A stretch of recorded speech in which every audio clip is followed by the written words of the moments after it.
I don't recall.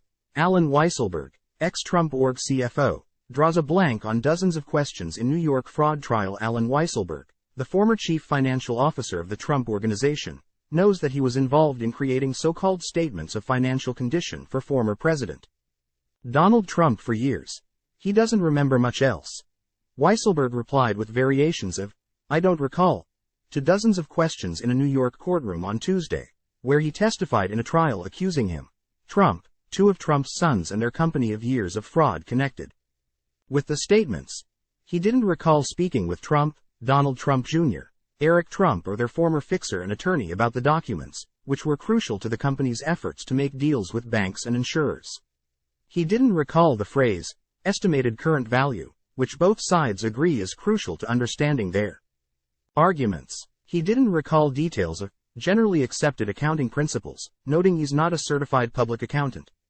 Weisselberg admitted to learning at some point that Trump's roughly 10,000 square foot New York City apartment was being valued as if it was 30,000 square feet. But he couldn't say when or with whom he discussed it. He also acknowledged, periodically, receiving comments from Trump about the statements of financial condition before they were finalized, but could not recall specifics about any changes Trump might have sought. The last time Weisselberg took the witness stand, the stakes for the company were vastly different. After a jury in December 2022 found two Trump Organization companies guilty on 17 criminal counts related to tax fraud, the company was ordered to pay $1.6 million in fines. On Tuesday, he was appearing in a civil trial in which the New York Attorney General is asking a judge to claw back $250 million from the company for alleged systematic fraud and impose a host of sanctions designed to severely restrict many of its businesses in the state. Weisselberg is a defendant, and so is Trump himself. Before the 2022 criminal trial, Weisselberg entered a guilty plea to fraud and tax evasion. Company lawyers pinned the blame for fraud on him, repeating the phrase, Weisselberg did it for Weisselberg, like a mantra.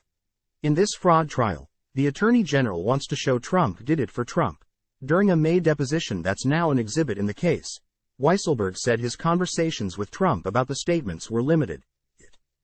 Was more of just handing it to him and him taking it up to his apartment, maybe reading it in the evening, and making some notations giving it back to me, Weisselberg said, according to a transcript of the deposition.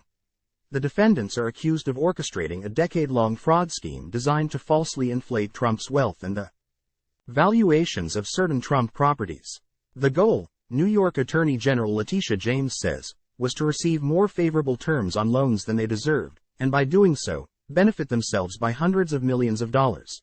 Weisselberg worked for the company for nearly 50 years, going back to an era when Trump's father was at the helm. In January of this year, he signed a severance agreement with the company entitling him to $2 million paid in installments over 2 years, according to the May deposition.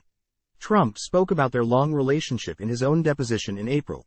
He was with me for a long time. He was liked. He was respected. Now, he's gone through hell and back. What's happened to him is very sad, Trump said. Trump attended the first 2.5 days of the trial last week, watching his longtime accountant Donald Bender on the stand. Bender testified that his company, Mazars USA, relied on figures provided to him by Trump Organization executives when compiling the statements of financial condition. In early 2022, Mazars dropped Trump and the company as clients, and recanted a decade of those statements. Trump has denied any wrongdoing and has repeatedly attacked the case as politically motivated. He was not in attendance for Weisselberg's testimony,